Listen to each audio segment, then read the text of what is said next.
Hello and welcome to my YouTube channel. In today's video I'm doing a very quick sketch of a tree. Now the idea behind this was to talk through things that you might want to do whilst you're sketching out and about.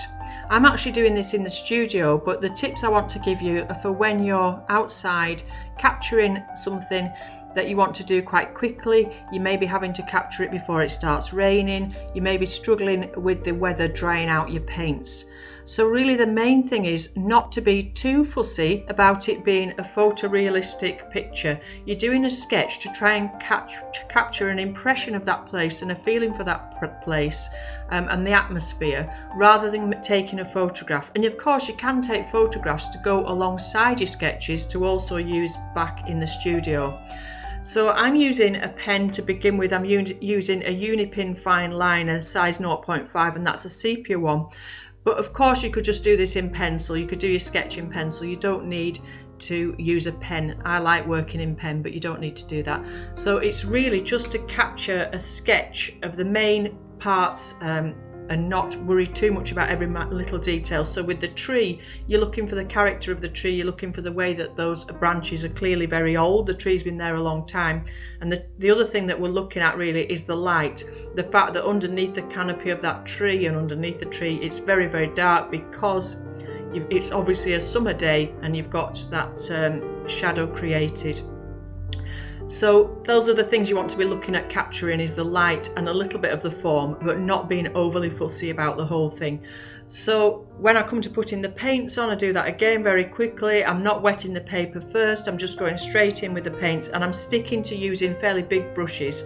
And again, when you're out and about traveling and you're outside, you don't want to be taking loads and loads of brushes. You may just want to take one. So the idea is just to give yourself an idea of the colours for when you get back to the studio, rather than again doing it absolutely completely correctly. So the colours I used in the sky were French ultramarine and cobalt, and quite often you'll get a little bit of variation in the blues. Sometimes at this time of year you might want to add some cerulean in as well. And then I just quickly took some clouds out with some tissue, because like I say, it's a summer day, so that's nice and bright.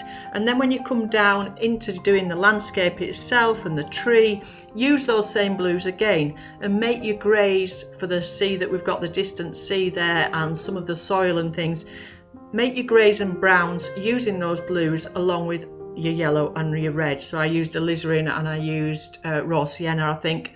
And then you'll see another thing that I do, and I do this a lot when I'm out and about, is once I've got that there, I will quite often put paint in straight out of the pan. So to go darker under the canopy of the tree, I just put some ultramarine in straight out of the pan, and to get some light back, I put some new gambos and some cadmium straight out of the pan.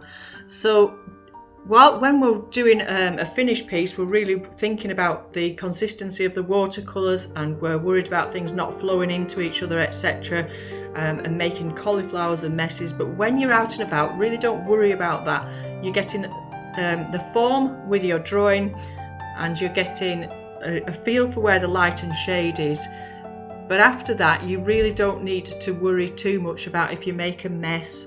And don't worry about people watching you over your shoulder either. This is something that puts me off working outside, is somebody's going to be looking over your shoulder and thinking, well, that's not a great painting. But it's just a sketch for your reference afterwards. So work quite quickly, because by working quickly you really loosen yourself up and you become a lot freer. I should have said the paper that I'm using is a 300 gram or 440 pounds cold pressed, and that one's by Fabriano.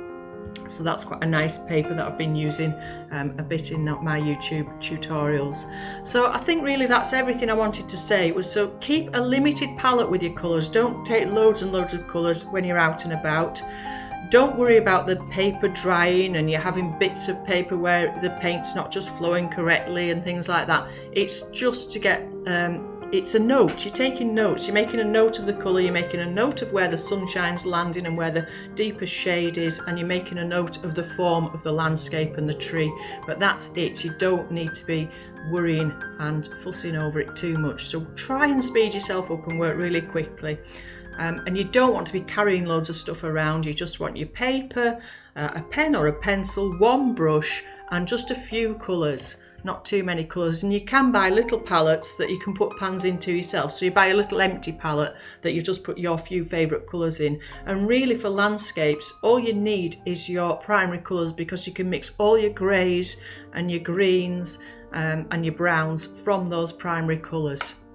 Okay, so I hope you found that useful. I'll be back again next week with another tutorial or demonstration. In the meantime, enjoy your painting and drawing, and bye for now.